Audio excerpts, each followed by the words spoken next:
Ma critique avec et sans spoil de 1899, la nouvelle série événement de Netflix. On prévoit quand même un petit peu de Doliprane.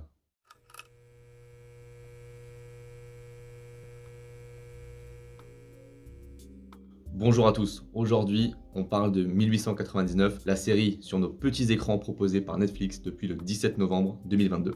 Le scénario, un navire en provenance d'Europe et à destination de New York trouve sur son chemin un autre navire de croisière, mais celui-ci abandonné. Pour le coup c'est une bonne surprise cette série, que ce soit sur le fond ou la forme.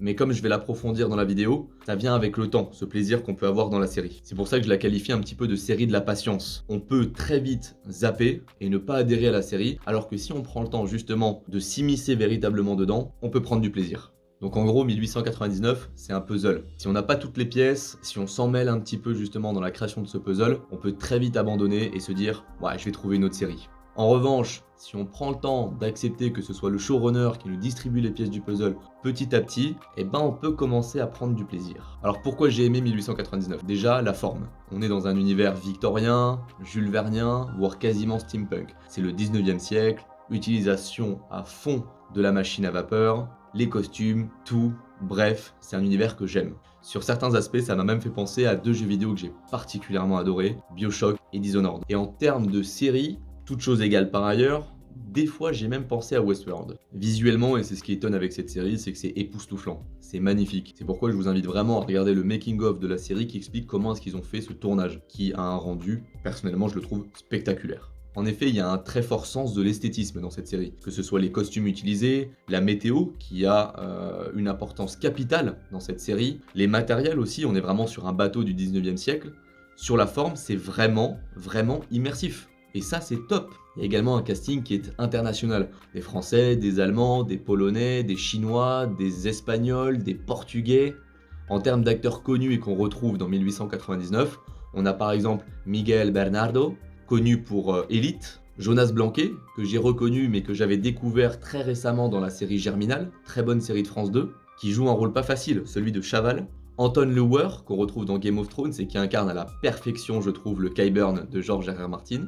Enfin, on retrouve Andrew Pitchman, qui s'était illustré dans la série Dark. Point important, Dark a été créé par Baran Bo-Odar et Yanti Fris, qui sont en fait les créateurs de 1899. Et ce qui est super intéressant avec ce casting international, c'est que chacun a ses propres clés de compréhension en fonction du groupe en fait dans lequel il est. Typiquement, les Allemands se comprennent entre eux, les Espagnols se comprennent entre eux, les Français se comprennent entre eux. Et c'est ce qui est super intéressant, notamment à voir toujours dans le making-of, c'est que les acteurs, ils se comprenaient pas toujours. Et le showrunner, le producteur, le scénariste étaient là pour faire un petit peu les arbitrages et expliquer attention, tu vas dire ça, toi tu vas devoir dire ça. Et c'est ce qui est pour moi une grande force de 1899. Autre point sur la forme, la zone géographique. On est très souvent sur un bateau, donc c'est très restreint. Et pourtant, la série arrive quand même à nous tenir en haleine. Et ça, c'est un point fort. On a également une musique de fin d'épisode qui à chaque fois vient casser le rythme de cet épisode et on se retrouve un petit peu dans du Woodstock. Quant à la musique d'ambiance, elle est sombre, elle est vraiment adaptée au thriller qu'on regarde, parce que par moments, c'est un thriller. Donc l'ambiance, elle est lourde, elle est étrange, elle est pesante, elle est bizarre. C'est vraiment une croisière où on a un close-up à la fois sur un seul bateau et ses personnages. Et c'est ce qui rend le côté très immersif, parce qu'on s'identifie très rapidement à ces personnages, puisqu'on est quasiment dans le bateau avec eux. Maintenant, le fond de 1899. Déjà, il y a l'intrigue. Elle est intéressante. C'est quoi cette espèce de bateau qu'on croise et qui pourtant, à son bord, n'a personne ? Je le disais un petit peu au début, mais chaque épisode, c'est une pièce d'un puzzle beaucoup plus grand, qui va vous aider, vous, en tant que spectateur, à comprendre un petit peu là où le showrunner veut vous emmener. Il y a également la question du passé des gens, parce que ce ne sont pas des passagers anodins. C'est pas juste une croisière qu'on suit, c'est une croisière avec spécifiquement des zooms sur des gens et leur passé, parfois quand même plutôt sombre. Et donc en fait, on a une progression qui est similaire à ces personnages-là, parce que eux, comme nous, ne savons pas qu'est-ce qui est en train de se passer. Et c'est ce qui est très immersif, mais ce qui peut être en même temps très frustrant, on le verra dans les points négatifs. La série, elle aborde également des questions de fond assez intéressantes. D'où venons-nous ?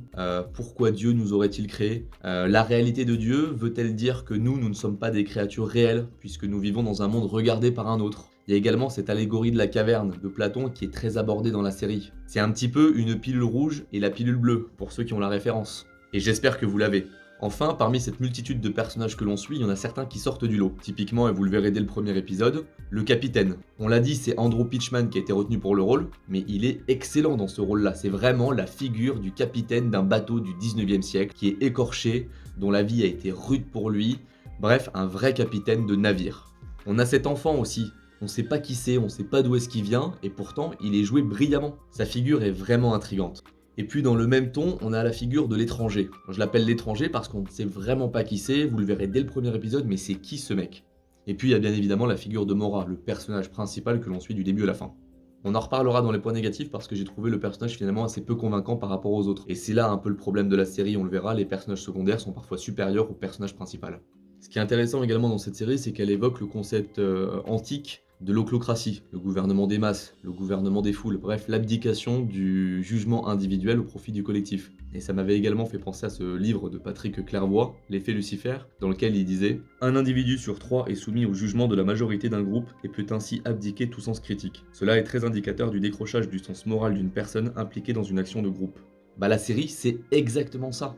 Donc la vertu de cette série-là, sur ce point spécifique, c'est de montrer en fait comment sont régies les relations humaines dans un endroit qui est très restreint et où les gens sont livrés à eux-mêmes.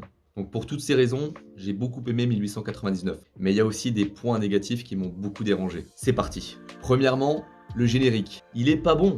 Il est vraiment pas bon. Il est commun. On l'a déjà vu plein de fois sur 1 milliard de séries, que ce soit Netflix ou pas Netflix. Il est commun, il est comme les autres. Alors certes, c'est esthétique, mais c'est vu et revu. Et la musique, j'en parle même pas. Elle ne colle pas du tout avec l'esprit de la série ou même l'esprit du générique. Et c'est ce qui est vraiment dommage, parce que dans une série, le générique, c'est aussi important que la série en elle-même. C'est vraiment la forme qui sublime le fond. Je pense à Game of Thrones, Altered Carbon, House of Cards, Stargate, bref, des génériques qui claquent. Deuxième point négatif, j'ai pas accroché tout de suite. Les 2 premiers épisodes, je n'ai rien compris.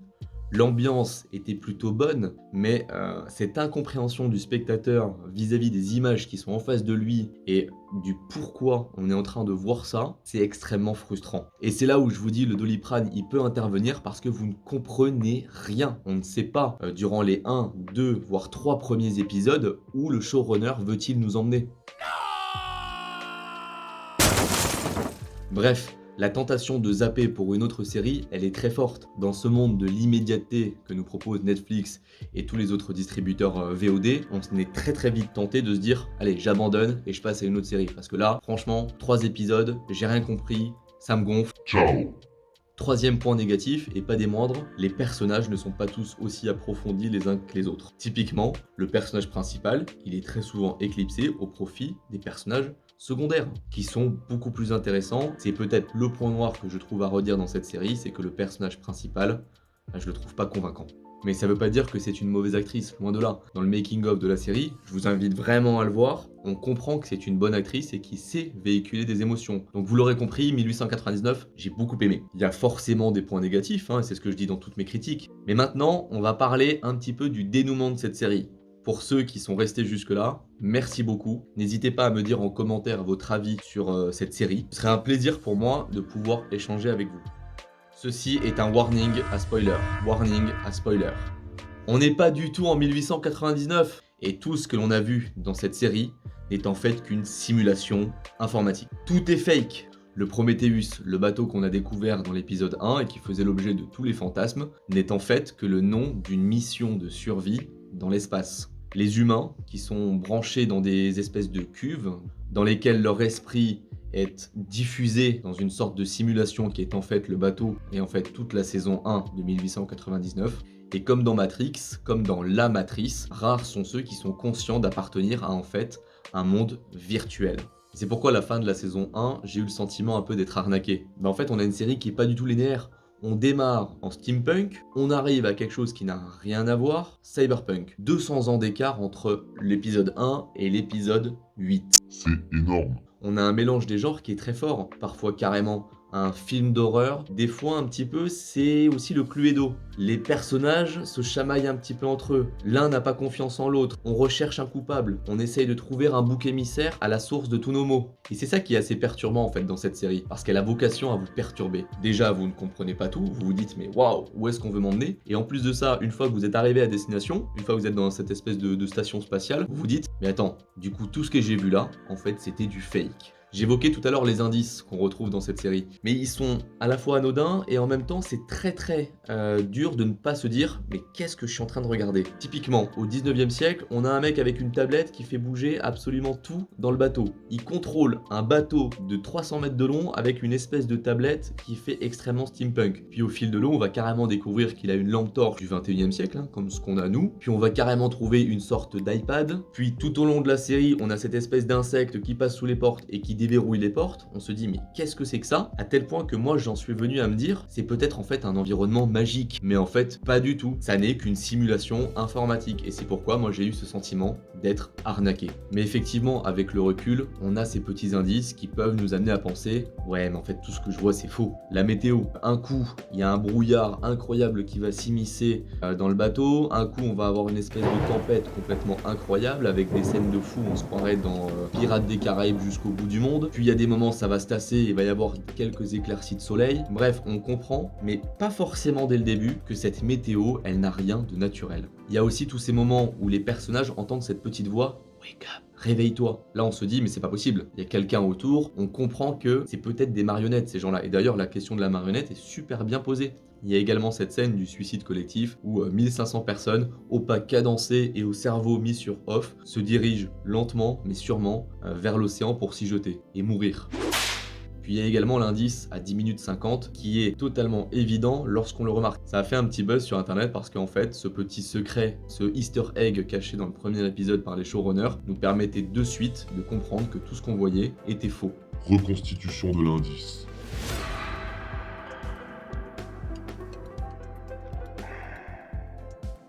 Voilà l'indice, j'ai tenté de le reconstituer comme j'ai pu.